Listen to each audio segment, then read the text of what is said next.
Kali ini kita akan debat mengenai kebijakan pemerintah mengenai lockdown. Saya Zawa dari kelas 10 IPA dari pihak pro. Saya Sabrina dari kelas 10 IPA dari pihak kontra. Saya akan menyampaikan dari pihak pro. Di Itali, jumlah orang yang mengalami masalah terhadap corona melonjak secara signifikan. Mereka dalam waktu yang cukup singkat, yaitu pada tanggal 20 Februari, mereka hanya ada 4 kasus. Lalu dalam 23 hari ke depan, mereka melonjak menjadi 20.000 lebih kasus. Kenapa hal ini bisa terjadi? Karena mereka tidak melakukan kampanye serius kepada penduduknya mengenai ancaman penularan corona. Nah, karena itulah kita di Indonesia melakukan pembatasan. Pembatasan ini mempunyai efek kejut kepada penduduk di Jakarta. Lalu, melihat ini serius, bis dan MRT dikurangi penumpangnya. Lalu ada jarak aman satu sama lain. Ini ditujukan untuk yang pertama untuk keamanan, yang kedua untuk membangun kesadaran masyarakat. Karena selama beberapa minggu sejak munculnya pandemi corona, gerbong kereta masih penuh, bis masih penuh, lalu mereka masih berdesak-desakan. Kalau ini dibiarkan, maka potensi penularan virus masih sangat tinggi. Lalu, ketika lockdown ini dilakukan, aktivitas di jalan raya pun bisa berkurang. Hal ini berakibat baik pada polusi udara. Berkurangnya aktivitas kendaraan bermotor, maka berkurang juga polusi udara. Lalu, bisa menjadikan kita mempunyai waktu di rumah untuk menghabiskan waktu dengan keluarga, untuk menjadi lebih dekat dengan keluarga. Jadi, ada baiknya lockdown ini dilakukan.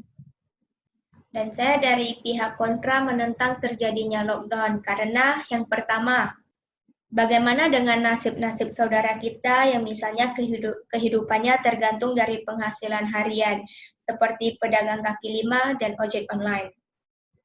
Kalau mereka mengikuti lockdown, yang berarti semuanya tidak boleh dilakukan dan hanya di rumah saja, maka mereka akan mendapatkan penghasilan dari mana? Tetapi berbeda kalau karyawan mungkin akan tetap ada dibayar gajinya oleh pemerintah atau dari PT-nya.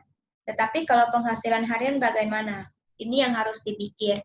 Yang kedua, dari berita Detik News pada tanggal 16 Maret, bahwa perekam tenaga kerja asing yang datang dari Cina ditangkap.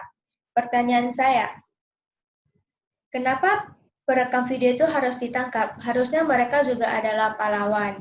Kalau orang yang tinggal di rumah sama dengan pahlawan, bagi kemanusiaan, mereka memvideokan sebenarnya pahlawan juga.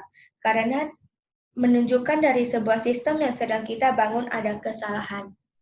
Yang ketiga, lockdown bikin negara kepanikan di pasar keuangan.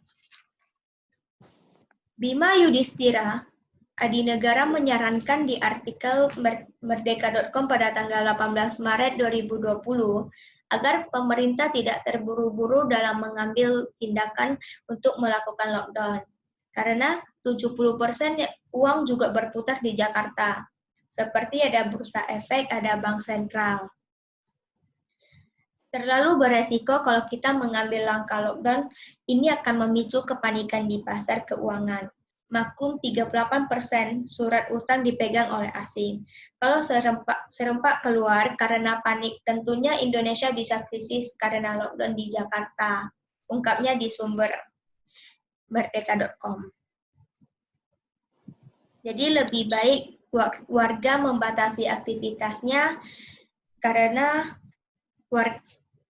jadi lebih baik para warga lansia membatasi aktivitasnya karena ini yang paling rentan terinfeksi virus corona. Dan pembatasan aktivitas lebih efektif daripada lockdown. Menurut Menko Luhut, isolasi atau lockdown masih belum diperlukan.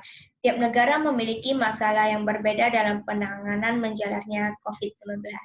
Jadi kesimpulan saya sebagai pihak kontra, lockdown di Indonesia masih belum diperlukan. Pembatasan aktivitas saja sudah cukup. Oke, udah. Ini penutupnya apa?